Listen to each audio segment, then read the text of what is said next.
Assalamualaikum warahmatullahi wabarakatuh. Nama saya Ainur Rafi'ah dari Prodi TIP Angkatan 4 dengan NIM 20418100004. Di sini saya akan menyampaikan sedikit pengetahuan tentang materi penanganan dan pengolahan limbah. Berikut merupakan materi yang saya sajikan.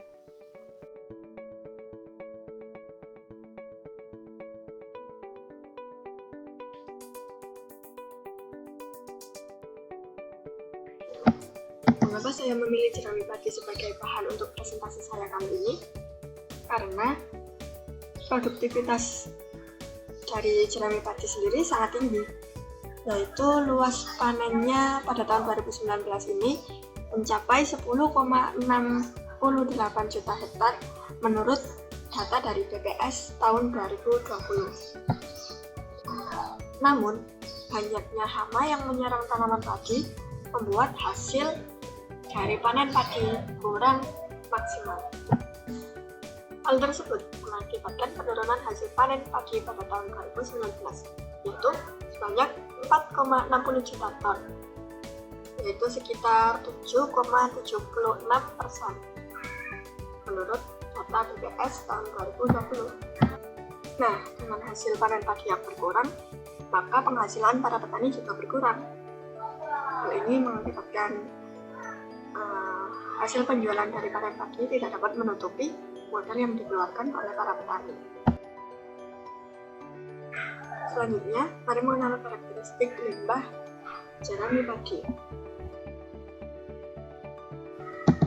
Padi merupakan tanaman rumput yang berumpun kuat, tingginya 80 sampai 130 cm. Tanaman ini termasuk pada tanaman semusim atau tanaman muda, yaitu tanaman yang biasanya berumur pendek, kira-kira 4-5 bulan dan hanya satu kali berproduksi dan akan mati atau dimatikan. Batangnya berbuku-buku. Pada setiap bukunya terdapat satu daun yang secara keseluruhan tersusun dalam 2 baris. Jerami ini merupakan limbah pertanian yang terdiri dari batang dan daun tanaman yang sudah diambil buahnya. Lalu, bagaimana dengan potensi limbah dari jerami?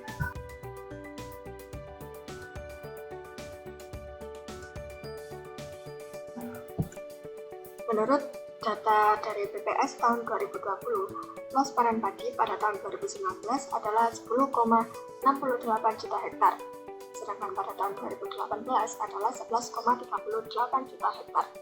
Kemudian, total produksi padi pada tahun 2019 adalah 54,60 juta ton, dan pada tahun 2018 adalah 59,20 juta ton. Dari data ini, luas panen padi dari 2018 ke 2019 mengalami penurunan sebanyak 6,15%. Kemudian pada total produksi padi dari 2018 ke 2019 juga mengalami penurunan yang lebih banyak daripada luas panen padi, yaitu sebanyak 7,76%. Ternyata sebagian besar zat makanan yang terdapat pada jerami padi mengakibatkan sulitnya jerami padi untuk dicerna, seperti kandungan serat kasar, ADF, NDF, dan juga lignin. Berikut merupakan tabel nilai nutrisi jerami padi. Zat-zat makanan yang terdapat pada jerami padi antara lain ada EM, bahan kering, protein kasar, lemak kasar, serat kasar, BEDN, abu, ADF, NDF, dan lignin.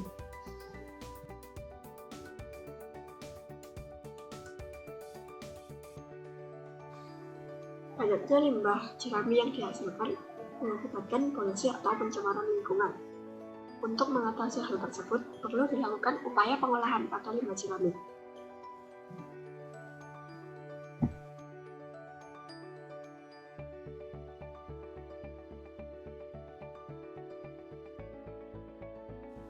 Yang pertama yaitu diolah sebagai kompos. Dari jurnal Sinomar Magda dan Jawi pada tahun 2010, terdapat tabel potensi jerami yang dapat digunakan sebagai pupuk kompos, antara lain kandungannya seperti C, N, P, K, Ca, Mg, Si, dan S. Selanjutnya yaitu diolah sebagai pakan ternak. Pada umumnya, masyarakat mengolah limbah jerami ini sebagai pakan ternak karena mayoritas masyarakat bekerja sebagai petani dan peternak. Namun, sudah dijelaskan pada tabel di atas bahwa sebagian besar kandungan dari jerami padi sulit untuk dicerna. Namun, jerami sendiri memiliki kandungan energi, protein, mineral, dan vitamin yang cukup rendah. Jadi, dapat dimanfaatkan sebagai pakan ternak. Upaya pengolahan yang lain yaitu sebagai plastik biodegradable. Jerami padi mengandung 37,71% selulosa, 21,99% hemiselulosa, dan 16,62% lignin. Kandungan selulosa yang cukup tinggi ini dapat dimanfaatkan dalam berbagai hal, antara lain sebagai plastik biodegradable. Selain itu, dapat juga dimanfaatkan sebagai peralatan di bidang farmasi, antara lain untuk peralatan bedah, benang bedah, tanda, pembalut luka, pengganti tulang dan plat, dan lain sebagainya. Yang terakhir, ada pemanfaatan jerami sebagai karbon aktif, di mana kandungan selulosa yang terdapat pada jerami padi cukup tinggi. Selulosa ini memiliki kemampuan untuk mengadsorpsi logam berat. Selanjutnya, akan saya bahas lebih lanjut mengenai upaya pengolahan dari limbah jerami sebagai bahan dari plastik biodegradable.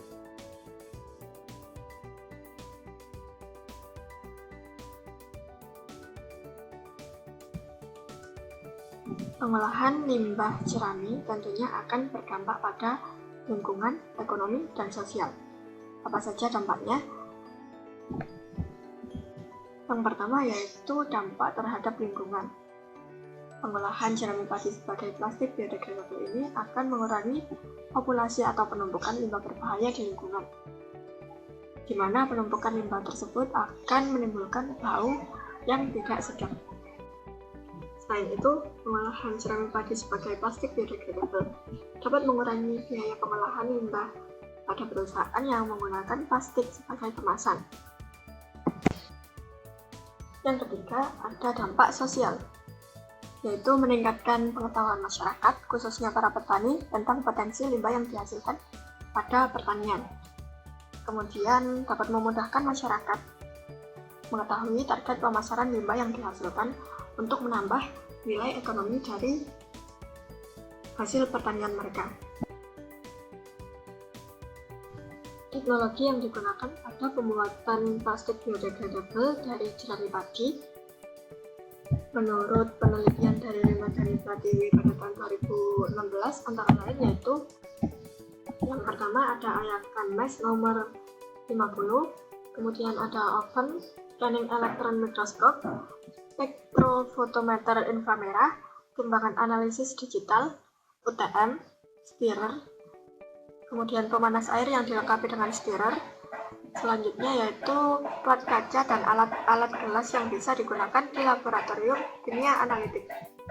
Kemudian bahan yang digunakan pada pembuatan plastik biodegradable adalah jerami padi, natrium hidroksida, asam sulfat, aqueous asam klorida, kitosan, gliserol, asam asetat, dan NaOCl 12%. Cara pengolahan atau proses pembuatan dari plastik biodegradable dari jerami padi, yang pertama yaitu preparasi bahan yang meliputi pencucian, pengeringan di bawah sinar matahari langsung, perajangan, penggilingan, dan pengayakan menggunakan ayakan mesh 50. Kemudian bahan diuji kandungan selulosa dan ligninnya menggunakan metode Janssen dengan 1 gram sampel kering. Langkah-langkah yang harus dilakukan pada metode tersebut yaitu yang pertama, menambahkan 150 ml H2O, kemudian direflux pada suhu 100 derajat Celcius dalam waktu tepat selama 1 jam. Hasil reflux tersebut kemudian disaring dan residunya dicuci dengan air panas kurang lebih 300 ml. Residu yang diperoleh dikeringkan dengan oven hingga beratnya konstan, kemudian ditimbang. Langkah selanjutnya yaitu residu ditambahkan dengan 150 ml H2SO4 1N, kemudian direflux dalam penangas air selama 1 jam pada suhu 100 derajat Celcius. Hasilnya disaring sampai netral menggunakan aqueous kurang lebih 300 ml dan dikeringkan. Residu kering direndam dalam 10 ml H2SO4 72% pada suhu kamar selama 4 jam. Kemudian ditambahkan dengan 150 ml H2SO4 1N dan direflux selama 1 jam. Residu yang diperoleh disaring dan dicuci dengan H2O sampai netral, kemudian dikeringkan dalam oven dengan suhu 105 derajat Celcius dan hasilnya ditimbang. Selanjutnya, residu diapukan dan ditimbang. Dan yang terakhir, perhitungan kadar selulosa dan kadar lignit dengan rumus kadar selulosa yaitu C-D/A dikali 100% dan perhitungan kadar lignit yaitu D-E/A dikali dengan 100%.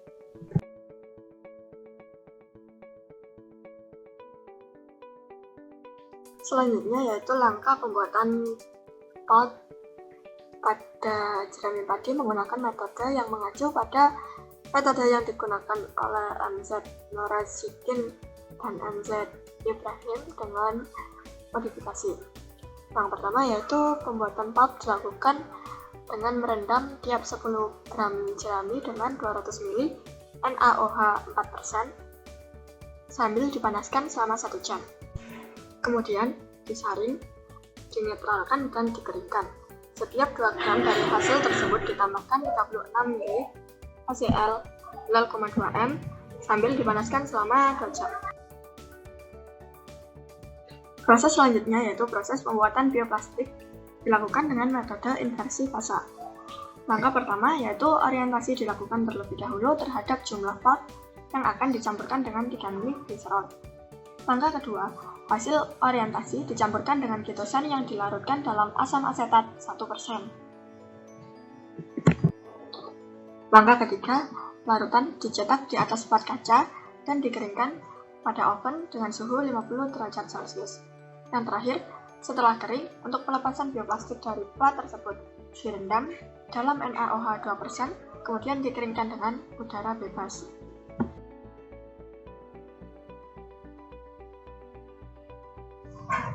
Sekian informasi yang dapat saya bagikan mengenai potensi dari limbah hasil pertanian, salah satunya adalah jerami padi. Kemudian bagaimana saja upaya pengolahannya dan dampak pada lingkungan, ekonomi, dan sosial. Mohon maaf apabila terdapat kesalahan penulisan maupun pada pengucapan. Wassalamualaikum warahmatullahi wabarakatuh.